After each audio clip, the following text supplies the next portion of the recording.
Hello, and welcome everyone to StreetCones live stream for East Lothian's unpaid work, Sunny Skies and Dark Clouds, where we will be discussing mental health and not judging a book by its cover.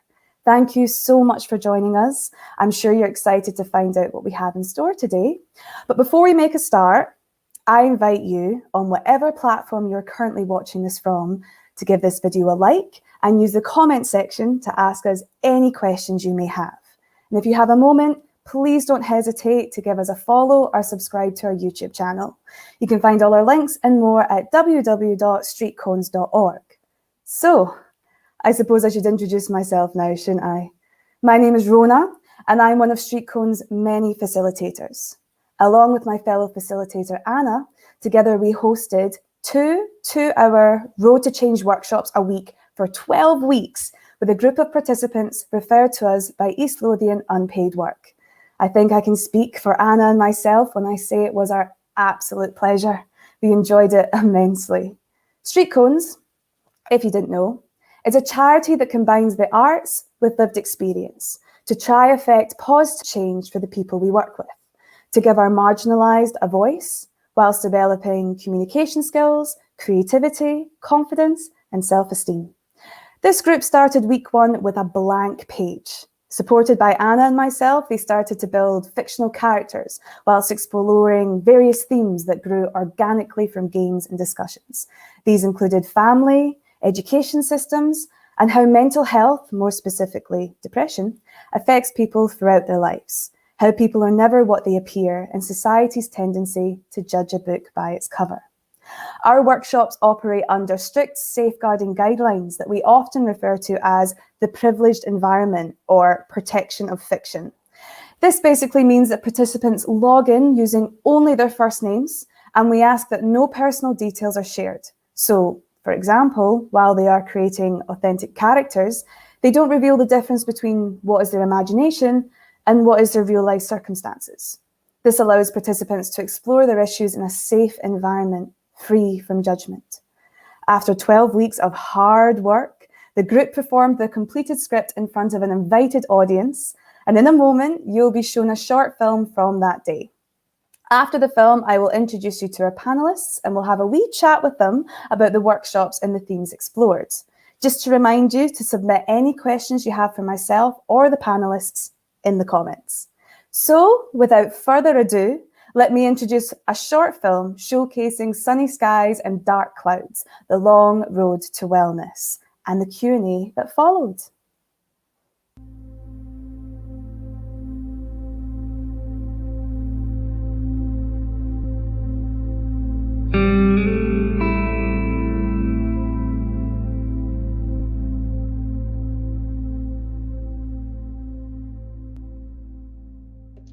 In response to the challenges brought about by COVID, our service commissioned StreetCones to deliver this programme for our service users on community payback orders.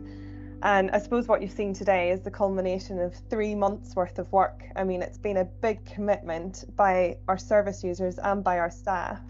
All of the sessions have been delivered online, and they've used fiction to build a story which brings together the arts and also the lived experience of our participants. So as a service, we're really delighted to have been able to offer this opportunity to our service users.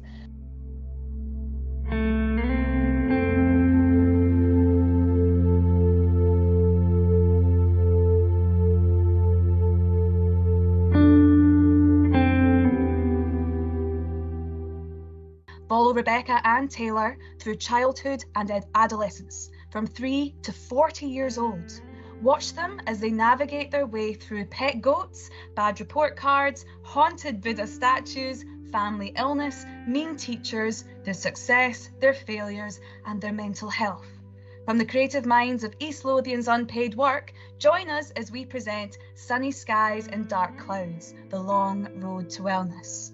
Oh my God, I'm not sitting on that couch. It's filthy. What are we getting ourselves into? I get with the apples grow in our backyard. He hands Richard a glass and he takes a sip. Proving to people that it doesn't matter what people dress or look like or anything like that. All people put a fake smile on their face, you know what I mean? It's just proving to people not to judge people just the way they present themselves or the way they look. You know what I mean? Never judge a book by its cover, you know what I mean? That's a lovely cashmere sweater you're wearing, Eleanor. Thank you. I really like your, oh God, earrings. Oh, I got them from the Oxfam shop round the corner. Only 50p. Can you believe that? Yes. It disappears. Taylor is pushing Barbie in the car down the hallway. Rebecca follows with a teddy. They shriek and squeal with excitement as they hurtle towards the living room door and burst inside. Oh, thank God. Taylor, that's not a boy's toy. We don't play with Barbies. She laughs and takes it out of his hands. Rebecca's parents look at each other.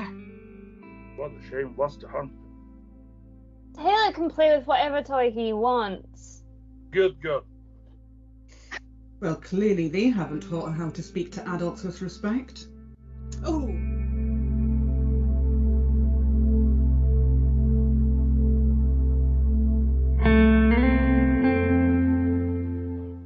What happened? It's just everything always goes wrong. It's too much. Rebecca places her hand on his shoulder and speaks calmly. Taylor, come on. It's me. I'm here for you. Tell me what's wrong. It's just lost it again. Coach says I've let them down, making me feel like crap, but I was just defending myself. That guy was stubborn and I really do try, but too much is going on. I didn't know what to do. Well, for starters, you need to give me your hands. That looks nasty. Lots of up and downs. You know, it can start so good and then it can turn into the bad situation. It's out of your. You know, it can happen anytime, and then some people getting so depressed and upset and psychologically affected. Then it's very normal to get affected like this because it's not in your hand. You know, some life bring you something very bad unexpectedly, and then you need to deal with it, and then you need to move on to the next chapter. You know, that's why we try to create like a story like this to start very good childhood and then go to teenager, then having a different problems in a teenager times, and then adult times they got different problems, and it's actually everybody have this kind of problems in their life. So nobody is having a perfect life. You're going to be a big important doctor, aren't you? Well, if I get the grades. You know you will. You've always been perfect. You and your picture perfect family. As if. Just last week, we spent all night trying to track down Auntie Angus's pot-bellied pig. Dad was exhausted, so I had to wrestle it in my onesie. How's your mum doing? You know, doesn't understand, always disappointed, always on my back.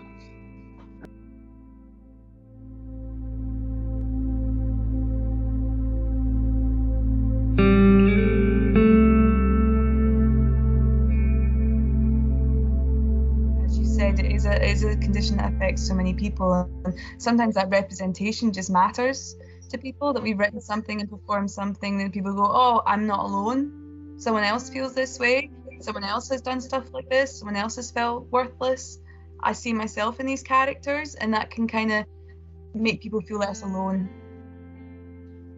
Bex, what's that? What? Those marks, what happened to your arm?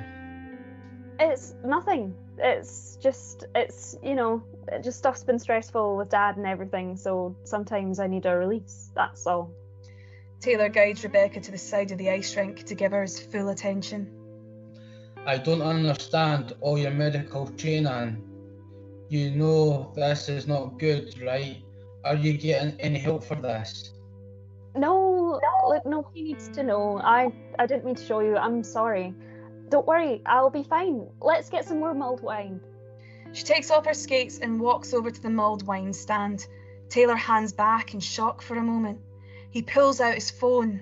I think that you can sort of understand Taylor, but then Rebecca seems to have this perfect kind of, lovely parents and lovely household, but then she still also gets depression. It's like depression can affect anyone.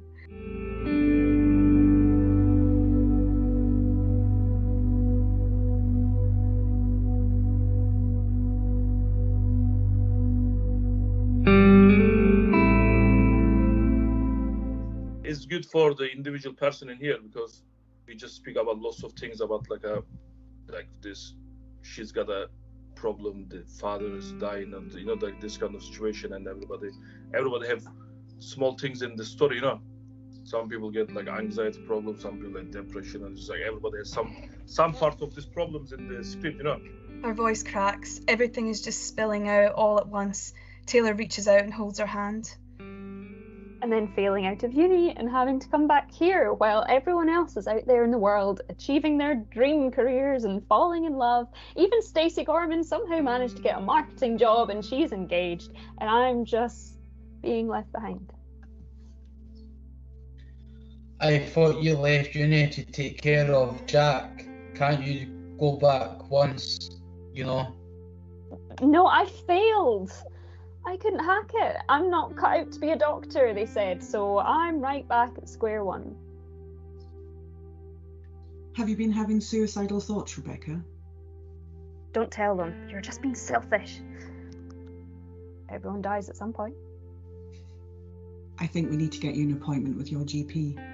You can see like, like people might have this kind of problem, and because you see somebody having a problem, you don't feel so much about it, but when you write a story, then you go into the story and then you look for like their life, like you look from their point of view, like in their life, like Rebecca, other things, like she was gonna go to university, become a doctor, and then turn into the life takes her to the different place, like this kind of things. You go into the story.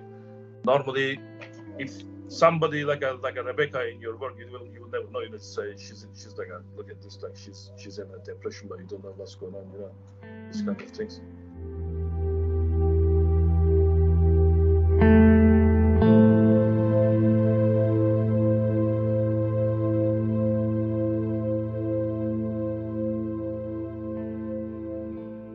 How you feel and like that? There's always some place you can go and talk to someone or seek help, things like that, because a lot of people out there keep it all closed in and things.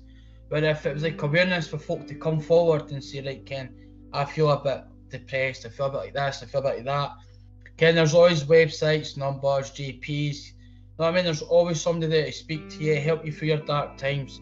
There's always a light at the end of the tunnel. It's just try to find it, and sometimes you do need that wee bit of help just to push you forward. You know what I mean? That's it. Me and you, multi-business owners, not just one, not two, but 3 locations. I'll tell you who wouldn't have thought it. Mr. Cranky. Oh, remember him. Miserable git, making you copy out of that textbook. Thought I was sick. He thought I would never amount to anything. Look at you now, though. Professional footballer turned co-owner of business empire, TBH. Well, everyone knew you would do well. It was the smartest thing I ever did, becoming friends with you. That was Dad's doing. He was determined that I had other children my age to play with. Invited the first kid he saw at playgroup round for tea. A great topic to be covering, I think, in today's performance. And I love the way that you took it from kind of the different age range. I think that kind of worked really well for me, and I really liked kind of that insight and it carrying through. I'm not sure the word enjoy is the right word, but yes, you have that feeling of invariably it's the young man who's felt challenged and it's about working with the young man. But in actual fact, suddenly we find ourselves in the situation where, yeah, you're right, what looks perfect or appears perfect versus what doesn't look so perfect, it doesn't mean that's how it kind of pans out for you as you get older and as you kind of progress through your life. So yeah, no, that was just great. Really enjoyed that. And so thank you so much. Thank you. Do you believe in fate, Taylor?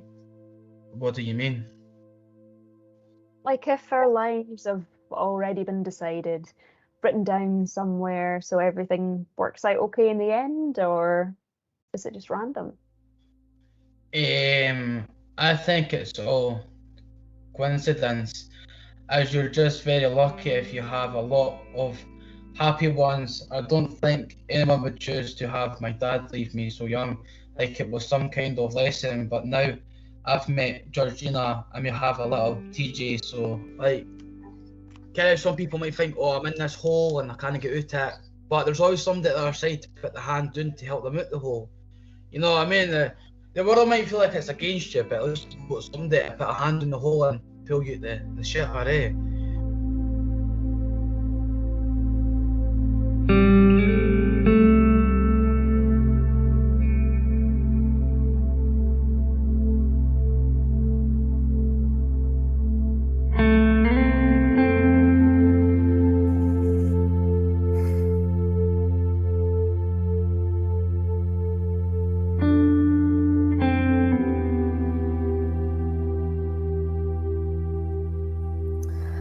Oh, still makes me emotional watching that. Everyone who took part in the workshop should be incredibly proud of what they created. It is now with my absolute pleasure to introduce you to our panel, starting with Trish Carlyle, who is East Lothian Statutory Services General Manager. Hi Trish, how are you this morning? Hello Rhona, I'm absolutely wonderful after watching that video. It just, like you, just amazing. You know, Ciara in her video was saying that, gave some context about how East Lothian became involved with StreetCones, and kind of described how, due to COVID-19, our delivery of unpaid work had to be suspended, and we were unable to deliver kind of local projects or to support local placements. We knew that our service users wanted to continue with their unpaid work hours, and we had to think creatively about how we supported them to do it. And the answer was StreetCones. We were supported by our Community Justice Partnership to commit to the project. And we've had such positive feedback from staff, from service users, and from StreetCones colleagues. It's really made us think about how we could deliver unpaid work in a more creative and inspiring way. And I'm really excited about kind of where this takes us in the future, to be honest. So I really hope people have enjoyed the short film. You know, I think it's been a fabulous piece of work. Oh, completely agree with you, Trish. Thank you so much. We also have Ciara Webb, who is a team leader in East Lothian Justice Social Work. Hi, Ciara. How are you doing? I'm good, thanks, Rhona. How are you? I'm good, thank you. I've had my morning coffee. Yeah, so. That was wonderful, wasn't it? I mean, I had a sneak peek of this video last week, but I mean, watching it a second time, you know, you pick up on so much more of the nuance and, you know, just like the depth of the characters. And yeah, I mean, we're, like I said at the beginning, we're just really, really proud of everybody who took part in this. Exactly. Yep. Very proud. Everyone should be very proud of all the work they put into the workshops. It's so good. We also have a little familiar face. You might not recognise him from the short film we just watched, as he's missing his flowery headband and earrings. It's Greig Alexander, who is a social worker with East Lothian's Justice, and he was also one of our workshop participants. Hi, Greig. It's good to see you again. And yourself, yeah, it was nice kind of going back and experiencing that again and seeing you guys pulling that together in that way. So it was good, yeah. Definitely. I loved how much you threw yourself into those characters, Greig. I loved it. You could really captured it in that short film as well. Last but certainly not least, we have Barkin, our workshop participant, who was really involved in writing our script and gave an unforgettable performance of Mr. Crankenshaft. Hi, Barkin. Thanks for agreeing to be on the panel. Yeah, it was great experience, and we had lots of fun times. And we created, I think, like after I watched this one, I think we created a very nice thing, and it was a bit challenge when we started, but we put together all the ideas and make it work all together, and it was good. And when as I said, I never watched it before, and first time I watched it today, and it's very nice. Yes, all the memories come flooding back, doesn't it? Yes. And as you said, we know the background of the scripts, and when I watch it, I say, okay, remember the moment like we created this the scripts, you know, and as I say, it was good experience. Yeah. as you said, it's definitely a challenge to come together and write a script, all put our heads together and come up with a united idea, but we all managed to do that. And as we've all said, you did an incredible job, so well done. All of us did it. Absolutely, absolutely. So I've got our first question already. Here we go. Janice Cook on Twitter. I loved the clips from script. Wish I could see all of it. Is that a possibility? Also, was the theme selected in advance of the 12-week workshop? How did the group decide on using that theme?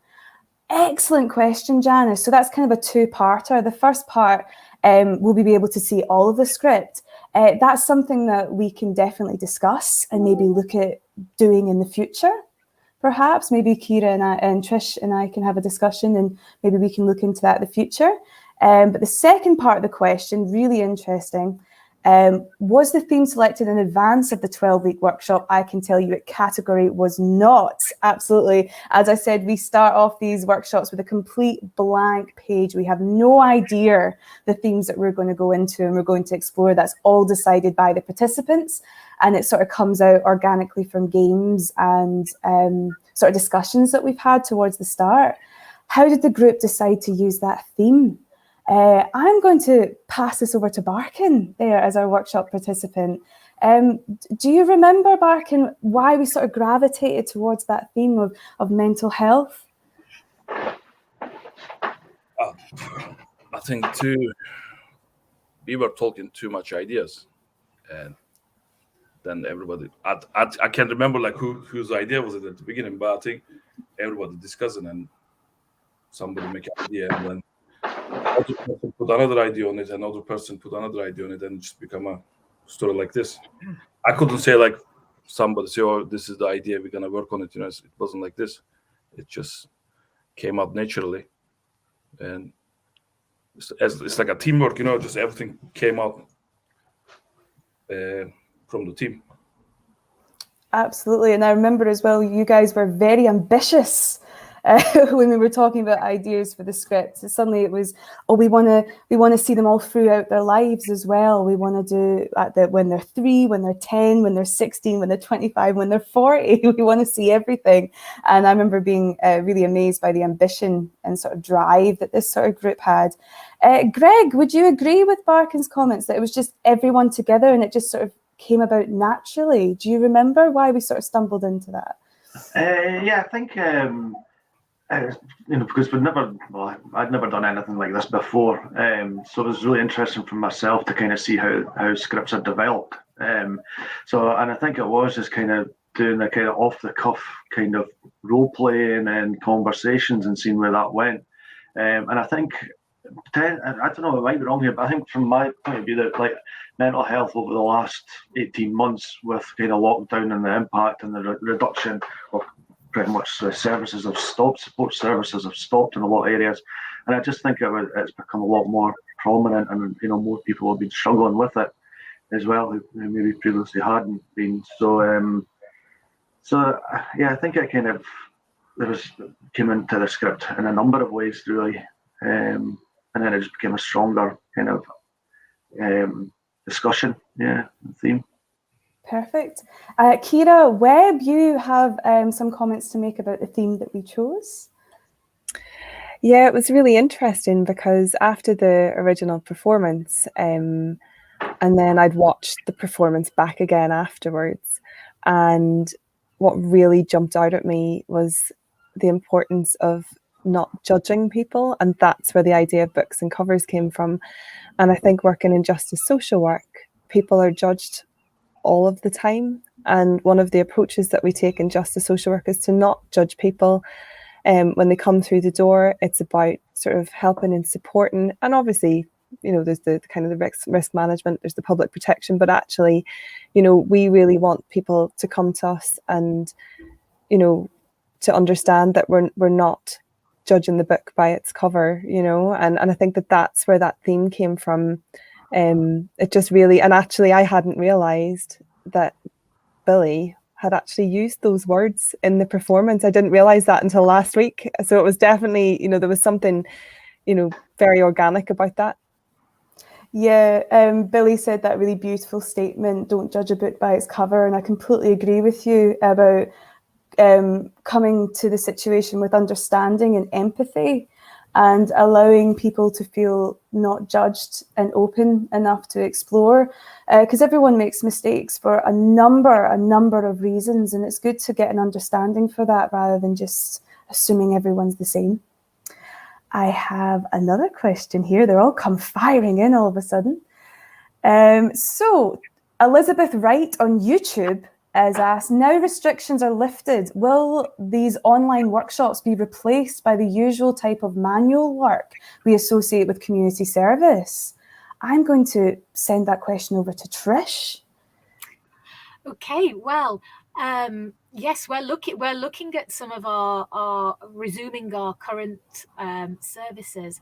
However, we're really excited to think about how we can develop our service as we go forward in the future and retain kind of some of this creativity and develop some of this creativity, because it's been so powerful. I think the outcomes have been so powerful, and I think the reason it's been so powerful is because it's been so organic in its development, and people have been really involved in taking it forward. So we'd love to develop further initiatives like this over the coming months. So it's a watching brief. Stick with us, and we'll see where we go. Perfect, Trish, leaving us on a cliffhanger there. Oh, what will happen? Perfect, thank you very much. We also have a question from Julie Morton on YouTube. Would Barkin like to take his acting career further? And what was Greig's main takeaway from the experience? So first of all, I've got to ask Barkin, are all the offers been coming in? Heading off to Hollywood next? Yeah, I would like to do it, but I'm a very busy person, I don't have so much time. But if I have time in the future, maybe I will think about it. Mm-hmm. I think you definitely should, Barkin, especially from the writing perspective. Like, there was so many amazing ideas that you added, and I just took the words straight out your mouth and put them on the page, sort of thing. So it's obviously a talent there. Yes, but as I say, it's like lots of things to do in my life, just not like it's a bit. I don't have a spare time to. I will try it, but it's difficult for me at the moment. Completely understand, Barkin. Did you ever do something like this before the workshops? Did you ever explore anything creatively before? Yeah, first time, and as I told you before, it was a great experience because I never know how they writing the scripts for the movies and stuff, because you always think like somebody sit and write everything in half an hour, but it's not like this. Actually, you need to plan the characters and everything, and that's the good thing to learn. You can use this skill for different things in your life, not only the writing a story. But as I say, I would like to do it, but not at the moment. That absolutely understandable, Barkin. I remember you said something really lovely about when we were creating characters, that it was impossible not to have empathy with them and not to be able to put yourself in those shoes. Yeah, it was a lovely point that you made of it. You say that when writing, it says you need to think instead of like this character, you need to be in this character to feel it. And then I remember this moment, and it was a good tip. Yeah, yeah, because when we were making characters, that you have to look. We did so much information about them, writing all this big character profile about all these things in their lives that we didn't even put into the script in the end, because it's important that we know our characters kind of like our friends, like we know why they make these decisions and things, and so that really encourages sort of seeing things from other people's perspective, as we're talking about not judging books by covers. Perfect. And now the second half of that question was to Greig. What was the best part of the workshop that you took away? What was the main takeaway that you had? I think if I'm being completely honest, I didn't fully understand exactly what I'd signed up for, and then when I found out it was going to be acting and script writing, I kind of regretted it at first, to be honest, because I've never done anything. That kind of thing terrifies me, to be honest with you. So then the kind of workshop started, and I'm like, oh no, done kind of thing. But then they're very, very good at kind of doing kind of different games and that to kind of stop me thinking about work, and then just kind of focus on the sessions. So that was good. And then and I just started enjoying it and started seeing the characters and the script getting built, and then we all started getting to know each other better. And and it was just a kind of a safe space where people could kind of come up with ideas without getting laughed at or judged or that, which was good. So that's from a kind of personal one side of it, is not to kind of jump to conclusions or write things off too quickly. And I suppose from a kind of professional side of it in my work, it's just kind of reminding me that, you know, when I'm working with people on order CPOs, that I'm, you know, literally seeing a tiny little tip of the iceberg, and it's just to kind of remind me there's a whole lot of other stuff which I'm aware of, but sometimes you kind of need to be reminded of it as well. You know, it's people have got complicated and busy lives. So it's two different aspects really. Absolutely, yes, Greig. It was really good in the workshops, because I really felt that we all got to know each other in this really interesting way. I mean, Anna did this amazing sort of little thing at the start, which was big questions and small questions.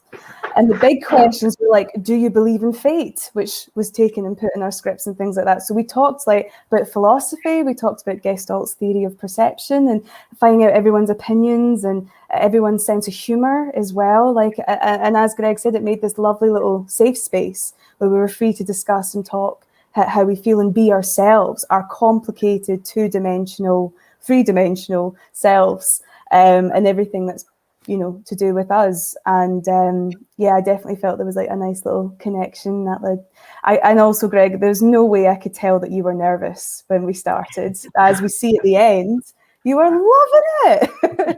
Especially in that performance, all the different voices. I think Margot was all or nothing, isn't it? Yes, that's the important thing about performance, all or nothing. And the fact that through the process you felt more comfortable with that and then owned it at the end just makes it so much better. Perfect. Okay, I'm gonna move on to Kevin Ashcroft on Twitter.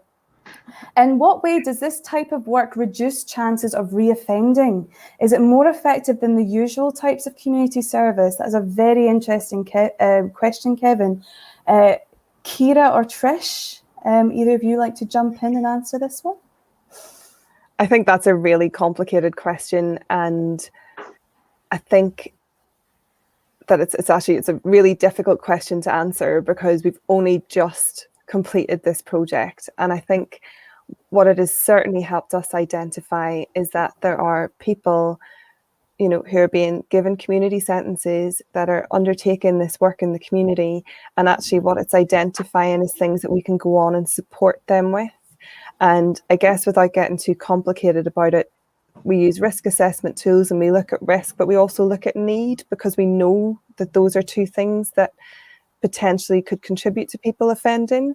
But I think that part of having a justice social work service is being able to support people to manage the risk, but also to address the needs as well. And if we get that bit right, that's how we reduce reoffending. Can I just jump in there as well? Yeah. I think the unpaid work side of it, partially from my understanding, is about kind of helping people develop new skills up to a certain point, and they do that going out and about paid work and that sometimes, or learning.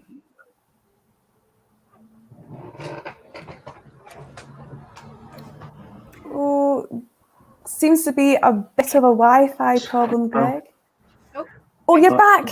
Please repeat yourself, Greig. Yeah, so I was saying that people do learn skills on kind of the usual kind of unpaid work stuff, but this is also learning skills as well that they didn't know they had, that they can kind of use in other areas, or developing their self-esteem or their communication skills. So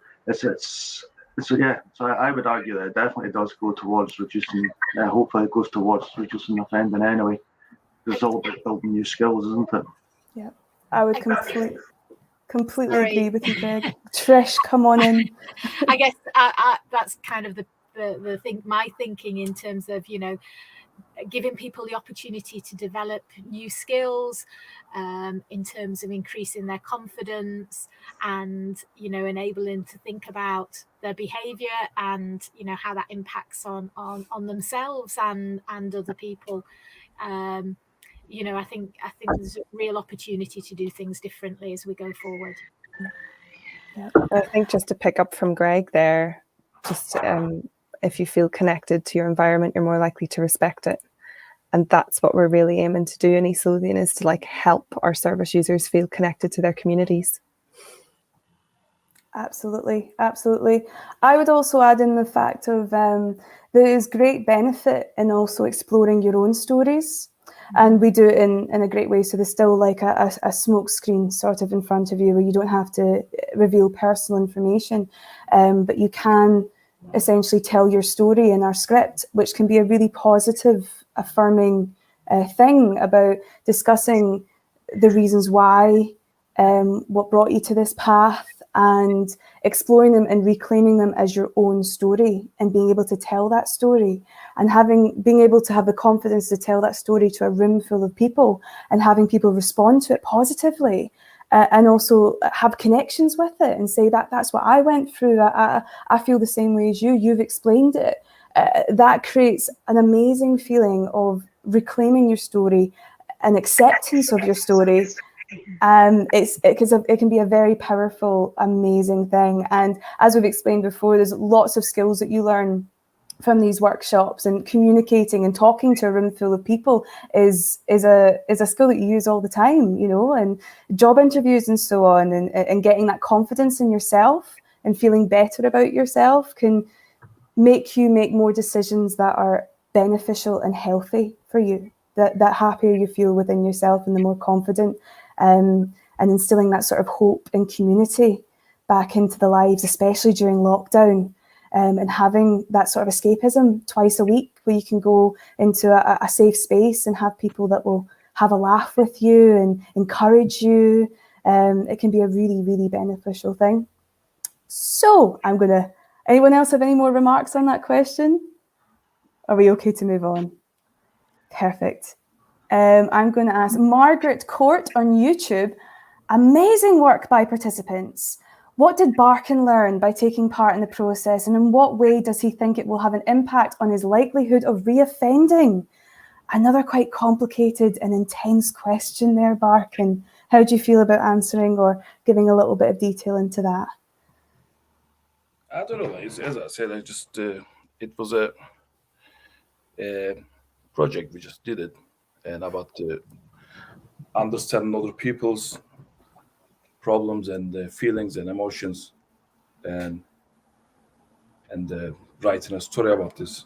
And you just think you are this person when you write it, and you feel the problems and pressures and stuff. You know, I think it's just a good practice when you're under pressure or something like this. You know, in the situation, and can give you the feeling, knowledge about what you can do, like if you're in the situation. But as I said, I don't know. Like there's no stats about this one. Like it's gonna stop reoffending people, or it's just a new project, you know. And you can say anything about this until like got 10 of them running the row, and then you can get the stats like everybody joined this project, and then person go back to the reoffend again, or you know, it's like anything, you know. It's a individual thing. My idea, I think, is like an very individual thing, person to person, and you can say anything about this, you know. That I wouldn't make an idea about this, you know. Like it's helping the people reoffending or not, you know. Hope is help, you know. But I can say anything about the other people, you know. Like everybody's different. Exactly. As we've explored, everyone's different and everyone will get something different out of this experience. And you're very right to say, Barkin, that this is still very early in the day and we don't have the statistics to back up what we're saying quite yet. But wait, maybe in a year, maybe in 2 years, we'll have those statistics and be able to make that a factual statement. Fingers crossed. Rhona, can I just step in there? Because I think Of one of the course. things that Barkin picked up on earlier and that Greig picked up on as well has been a lot of this has been about learning to put yourself in other people's shoes. And it is about developing empathy, and it is about developing thought processes and, you know, giving consideration to the environment around you as well. And certainly that's something that, you know, we know Barkin has done, and we know he's really thrown himself at this project, and he's been absolutely superb. And his participation was 100% and spot on. So I just wanted to put that on the record for him. Absolutely. We could not have done it without you, Barkin. Absolutely. Fantastic. So we're going to take another question from Jackie Simpson on Facebook. What other themes were explored in the workshop? We actually touched on so many different themes, as I said, with these big questions and small questions, and as Barkin commented on before, the fact that we talked about so many things. And what appeared in our scripts, we talked about the education system was something that we looked at quite early on, about how if you're not that typical, you know, if you can't memorize things and then regurgitate them quickly, then you're considered as stupid, and certain teachers can disregard you. And we have a scene where poor Taylor is making a good point, but his teacher sees that as insolence and sees that as, you know, talking too much in class, and sits him in the corner with a big, huge textbook and just asks him to copy it out. And that sort of dismissal from the education system and feeling low about himself sort of contributes to his depression. That was just one that's off the top of my head. Anyone else, Greig or Barkin, want to join in with any other sort of themes we touched on? There was kind of, it was in the short film there, just around about the Barbie and not being allowed to play with Barbies, and that's kind of maybe a more generational thing now. But it's so just picking up on that, and it was good how Rebecca corrected the adults as well in that situation. So it's just that if he wants to play with Barbies, he can play with Barbies. Absolutely, yes. We made Rebecca quite have a strong head on her shoulders, didn't we? Yes, and I think also one of the other things we looked at was obviously how depression can affect anyone. And I think, as we said, not judging books by their cover. When we were writing our characters, it was really clear from everyone we did not want a stereotype. We did not want a cardboard cutout, an after-school special of what depression is. We wanted real people who are complex and make strange decisions that don't always make sense. And I think it was sort of touched on in the short film there that Taylor in his teenage years, he struggles with aggression. He's very angry because of the divorce of his parents and struggling in school and not having a good idea of what he wants to do in the future. And then we jump to 25 and suddenly, oh no, it's Rebecca that's suffering from depression now. And Taylor's doing very well. He's been a professional football player. But now Rebecca, she's really struggling, even though she had the perfect family, the perfect home life, was really good at school, wanted to be a doctor and everything. And she had to face the fact that she wasn't going to be a doctor because she failed out of university, and the fact that her father was terminally ill, and that this depression, you know, doesn't pick and choose. It can affect anyone. It doesn't matter how good your start is or how bad your start is either. And it was quite, I think, a big theme as well as of friendship as well between these two characters. Would you agree with me? Yeah, other thing is, I think in the Taylor's, in the school life, he wasn't so good, but he actually explored his talents and then he started to work on it. And because if you keep going the same way, try to be successful in the school, because school things is not for him, because he's got reading problems and stuff, and he's good in the sport. And I don't know, like in the story, I don't know if we put it or not, but somebody maybe find out he's got talented to football. And I think that's another thing is like, that's the lesson for, like, if you can't do something and you need to find something like you're talented and then just work on it, then you can make a progress in your life. Because like Taylor started very bad, but he became a good football player and they make a business and everything. But if you keep going in the school life and the same mistakes, and he couldn't make anything in the future, but he chose the right direction. And that's another thing in the education, like it's about like education system. Like you need to find the things you are talented. Then and if you are bad in the school, and then I think the education system need to find out what's the problem about this child, and what's the talent about this child, and what's the problem area, and then divert to the areas you're talented instead of like areas you are bad. Like just progress and try to make it work better in the things that you can do. It's not gonna work, But if you are better in something, then they find out, and then they can push you this direction, and then you can get a better career in the life. I think that's Exactly. the story. Yeah, exactly. Pushing everyone to study maths when that's not their forte, for instance, but they are fantastic at electrician or building a table or using their hands. Like, we're all different and we're all intelligent in our own ways, and it's just making sure we find out what we're good at and chase that, and not let the negative things of not being good at these certain things affect you, allow you to move forward. That's perfect, Barkin.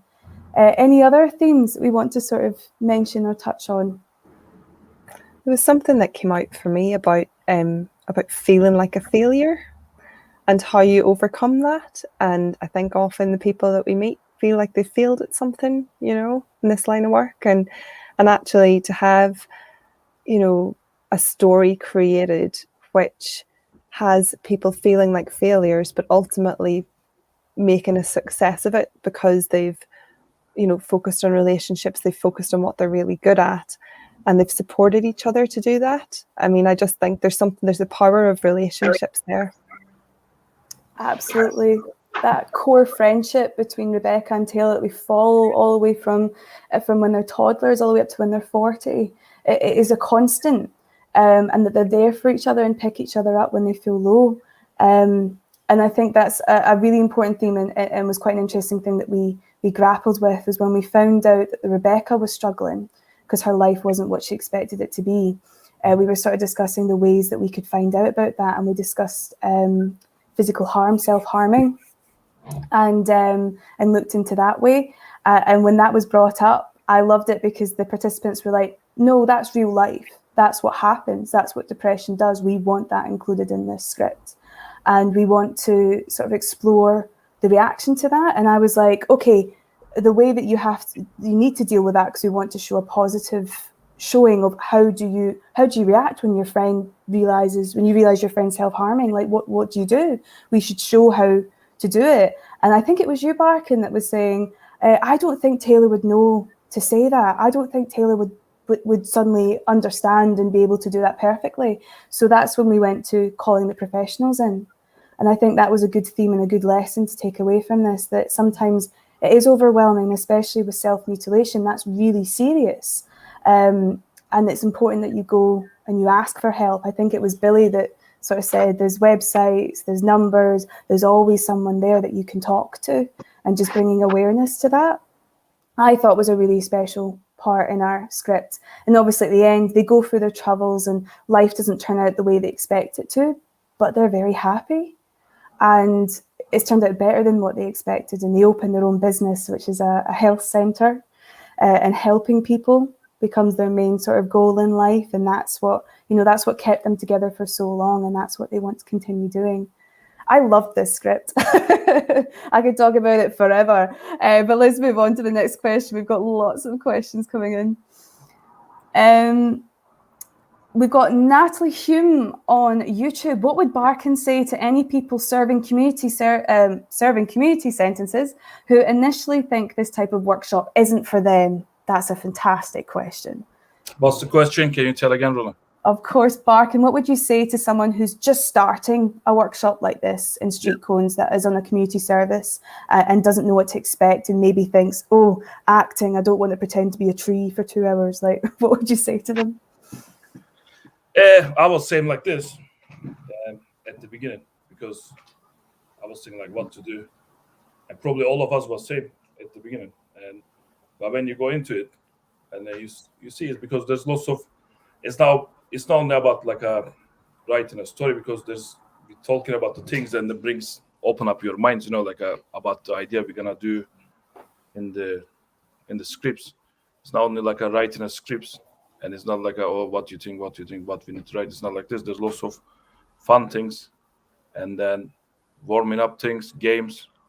Then first 1 hour you just go into it, like Rhona and Anna make you go into it first, and then you get very very warm and ready, and then following the next hour, and then you just start to do the work. And it's not difficult. It's not like a pressure or anything, and there's no pressure. If you can't do something or if you don't want to say anything about things, you don't need to say anything. And it's not like there's no pressure. It's not like you have to do it or you must do it, or it's not like this. Just like anything, you put a new idea in the script, and other person says something, and other person says something, and then everybody work together. It's like a teamwork. Nobody judging each other or criticizing each other. It's not like this. It's like it's not so serious, but it's serious as well at the same time. You have to try. Like you have to try before you make a decision. Is it good or not? You need to try first. And anybody try, I think they will love it. Absolutely, Bark. I could not have put that better myself. Yes, absolutely. You answered that perfectly. Okay, next question I've got is Brian Devlin on Twitter. Have Trish or Ciara met any pushback from public or courts about this type of work as being soft on crime? Oh, a very interesting question, Ciara or Trish. Would you like to join in on that? I don't mind starting in this one, Trish, if you want to join in. Actually, StreetCones has been fully supported by Community Justice Scotland, and that's how we came to hear about them. They've been running projects prior to COVID, but I think our view was we would rather have people completing unpaid work hours than not.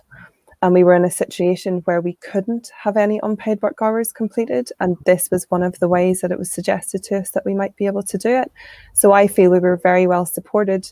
And our Community Justice Partnership for East Lothian was also very supportive of it. So, I mean, don't get me wrong, it was new. We'd never done it before, but there's a lot of things that we've had to do in the past 18 months that are new that we've never done before. So we were willing to embrace it, and we're really glad that we have.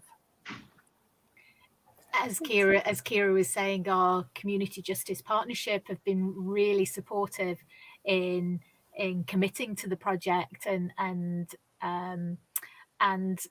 giving us the opportunity to do things differently. And again, the changing landscape with COVID has really kind of, I think, helped us in terms of really, our whole lives have been challenged in different ways. So I think it's really kind of encouraged people to think differently. And as I say, this is the first project in East Lothian where we certainly hope it's not the last. We're hoping that, we can take other creative options forward in the future.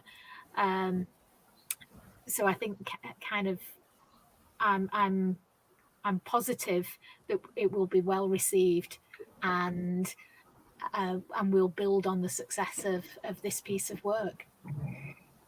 Lovely. Thank you, Trish. Yes, absolutely. I can do a little background on StreetCones. So I believe StreetCones has been operating since 2014, and we've been doing in-person sort of workshops in various prisons around the country, in prisons in person.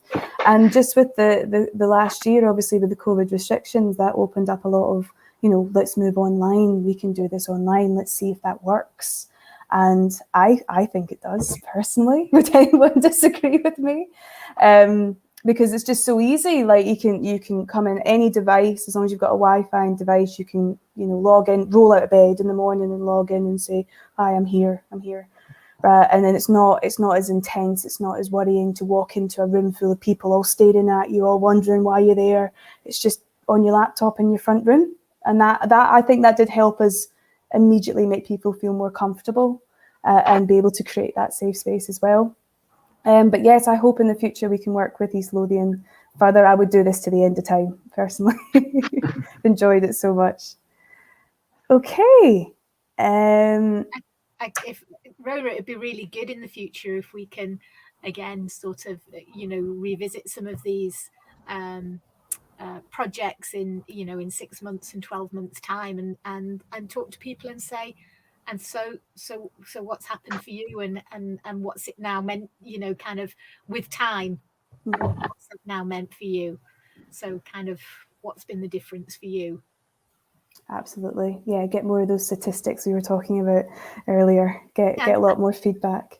Real people stories. I think people's stories are so powerful, rather than kind of yes, we have to report numbers and statistics, but actually people's stories kind of make such a difference. Absolutely. Their own personal opinion, their own journey, how it's affected them. Yeah. And they've learned as well from our workshop how to tell their own story as well. How to take ownership and say it to people and say, this is how I feel, this is what I went through, this is, you know, and being able to communicate that very well. Okay.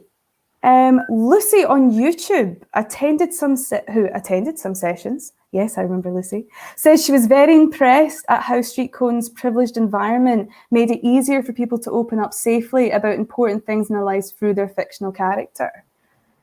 Yes, as I've discussed that before, is with the privileged environment and protection of fiction when we're discussing characters. So, for instance, I could say, I think this character's parents divorced when they were 6.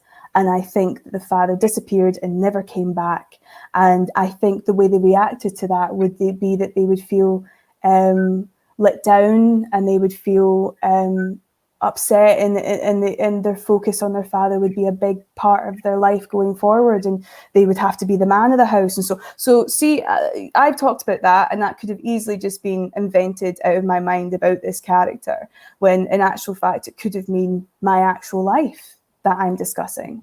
And I don't need to know. I don't want to know. I don't know why the participants are here. I don't want to know the mistakes that have happened and anything, because in the workshop you want to not be branded, and that to be like, this is who I am, is the mistake that I made, that they are free to explore themselves in all sorts of ways. And yes, it is very easy to explain yourself and your stories with that safety net. People are free as well to tell us their personal information. It's not like we go, no, shut up, no. We're always very encouraging and very positive if someone does want to share things about themselves, but we try to direct them in a way of, let's put that in our story. Let's discuss that through the eyes of a writer instead of through the eyes of a therapist.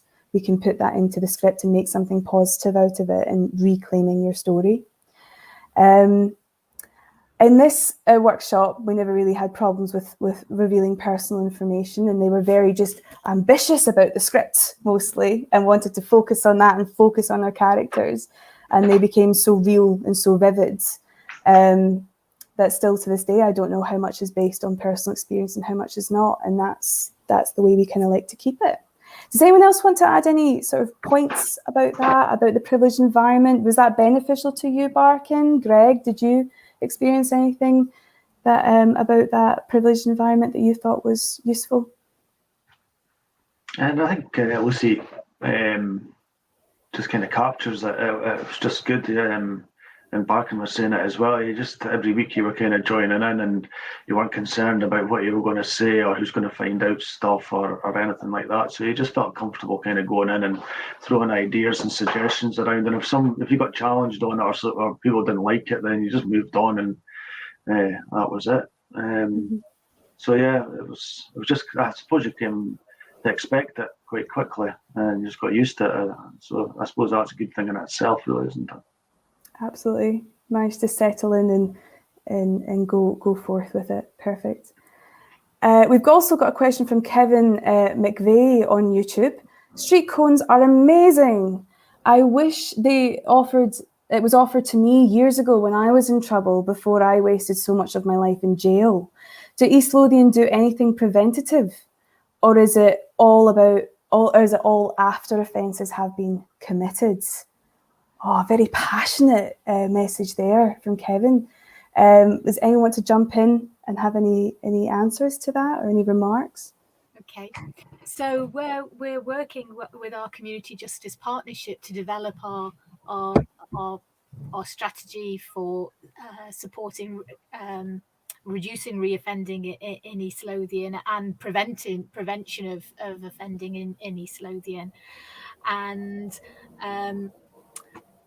we're just at the point of developing our plan as we go forward, and looking at how we will invest in initiatives across our partnerships, across health, social care, council, police, all of the statutory agencies, and working with the third sector as well, in terms of trying to really focus on prevention and the reduction of crime in East Lothian, and having a real impact then on what life looks like for people in East Lothian. It's important that we work with young people kind of at the earliest opportunity, and I think there's some of the work around, again, Ciara mentioned earlier about people feeling connected to the communities, so working with our local area partnerships to ensure that we were in touch with our communities and the needs of those communities. Perfect. Ciara, anything you'd like to add to that, or Greig?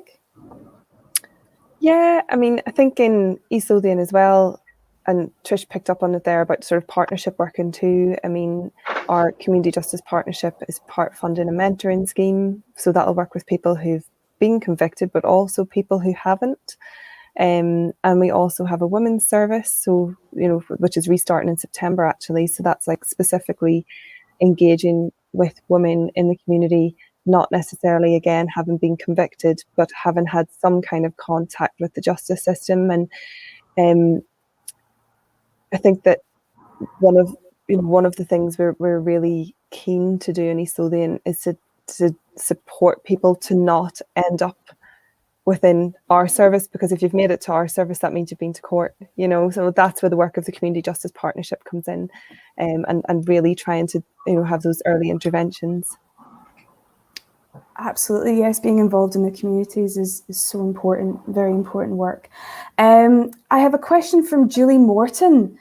Can you give some more details around how people can articulate their world/stories using creative arts in general?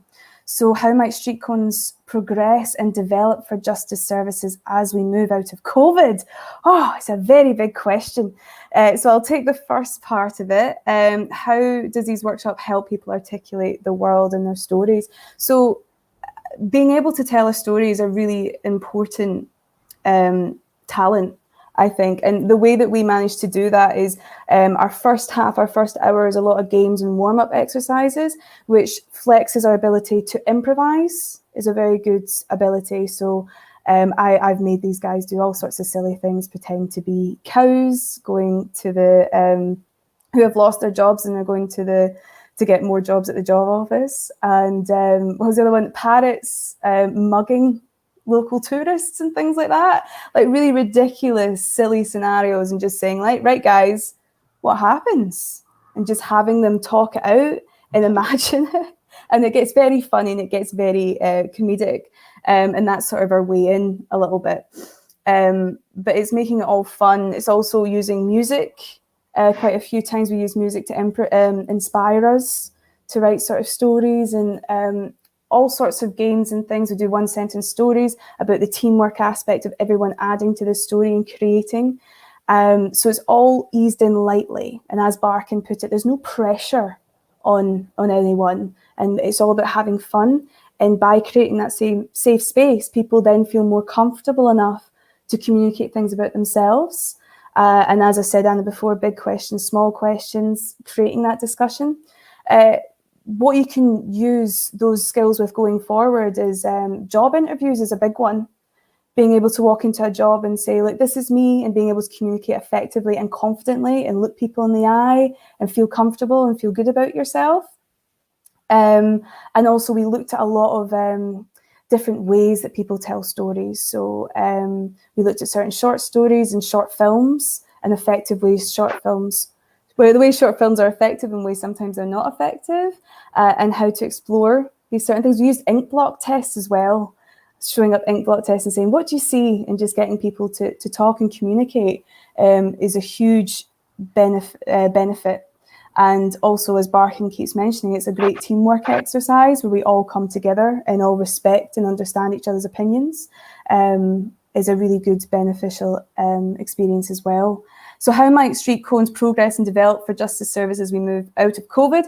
Well, StreetCones do in-person workshops as well. We've just done a whole week of workshops where each day is sort of focused on a different learning technique and a different thing, writing scripts or learning to write music and create music. We've also done a lot of community outreach, as you said, especially with younger groups and youth groups and things, and opening social hubs for them, a safe place to go away from the streets and their home life to feel comfortable and play games and meet interesting people as well. We get interesting people from the communities and things like that. And for instance, rap artists recently I had in one of my workshops. So StreetCones is moving forward outside of COVID and definitely doing more things in person as we move forward. I am talking way too much, so let's move on to the next question. So Brian McGee on YouTube has asked, Barkin, how has this opportunity helped/benefited you? There we go, straight direct question there, Barkin. I didn't get you, Rhona. What did you say? Oh, sorry. He's asked, Barkin, what did you benefit from this? What did you take away from this opportunity? How did it help? It's like a learning a new skill. The first thing is learning a new skill you never done before. I never done a script writing or anything in my life, and you can learn things like how to create new. You can use this skill actually different places in your life. Like you have to create something. It's not like it comes out. Like you need to prep for it, to make preparation, and you need to do lots of preparation. Then you start to work on it. And this gives you the idea.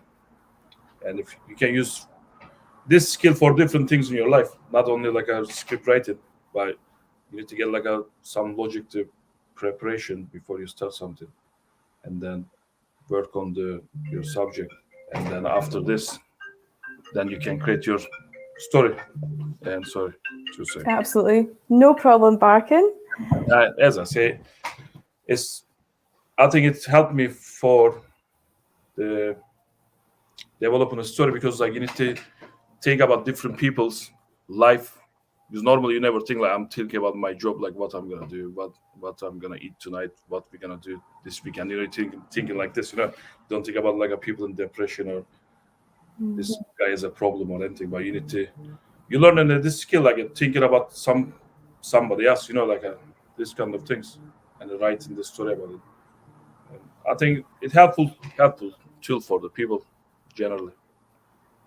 Perfect. Yes, especially that empathy that you've mentioned. That's so important. Learning, that was the one thing I forgot to put in. The fact that learning from people's other points of view is vital when you're writing a script full of different characters that you might disagree with, but having to understand their thought process and why they do the things that they do.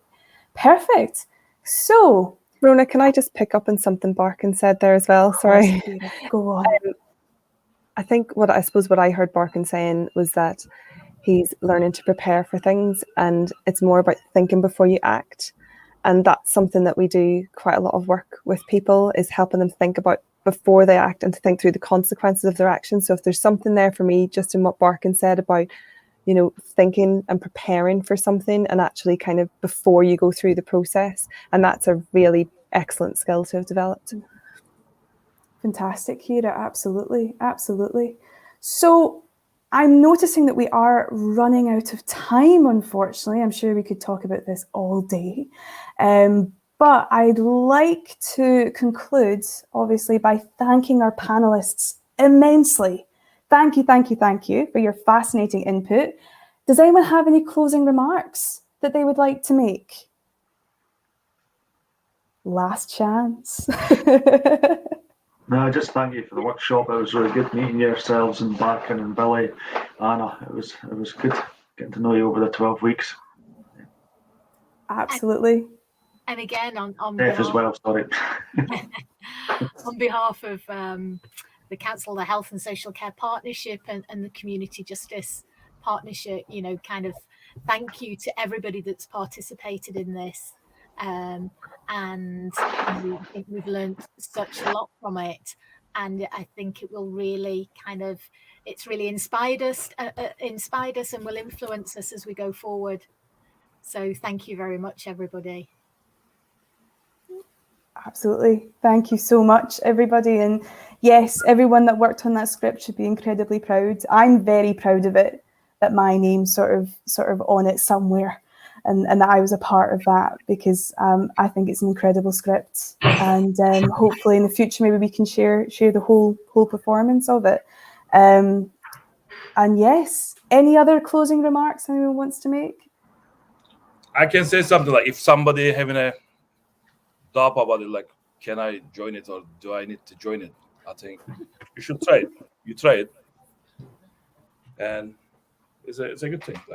Like for my experience, I would say it's a good thing. And everybody from like Greig is there, and Billy was there, Anna, and I think all of us enjoyed. You know, but at the beginning, like we weren't sure. Greig, I don't know Anna, but all the strangers in the same screen. But after a week, 2 weeks, and then you start to be getting on with the people, and it's turned into the fun as well, you know. And then at the moment, like lots of COVID restrictions, and there's the opportunity to having a little bit fun times 2 hours a week or 4 hours a week, you know, and the plus doing something good. Mm-hmm. And that's the thing at the end of it. Absolutely, it was fun. I think that's the thing that we need to really put forth as well. Like, I really enjoyed it. Everyone was laughing. You got to learn about everyone's little personality and everyone's little quirks and deep philosophical opinions about certain things as well. We'd sort of stumble into, and it's just so weird that I've never met you guys in person. I was saying before, because it's like I know you so well from the workshops. Mm-hmm. And it was fun and it was enjoyable, and I definitely looked forward to it every week.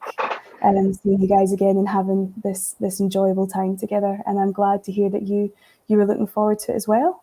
And perfect, yes. If that's the last of the closing remarks, I'm going to say as well to thank our audience for watching. Thank you, audience, and for your excellent questions. They were brilliant. You will find all of our lived experience films, panel Q&As and one-to-one interviews on our YouTube channel. And remember to follow our socials. The links are all on our homepage at www.streetcones.org. Oh, and by the way, I'll be hosting a similar event a week today on Tuesday the 17th at 2 p.m. concerning the theme of young people trapped in the justice system on behalf of South Lanarkshire Justice. Again, there'll be a short film followed by a Q&A. You can register at Young People Trapped in Justice System at eventbrite.com. We will be posting that link in our socials in the coming days. Finally, anyone interested in learning more about the work that we do at StreetCones, please email my colleague Mark McNichol on mark@streetcones.org. And without further ado, thanks so much, guys. I've enjoyed the discussions today, and hopefully I'll see you all in the future. And take care, everyone. Thank you for watching. Bye. Cheers. Bye. 1, 2, 3.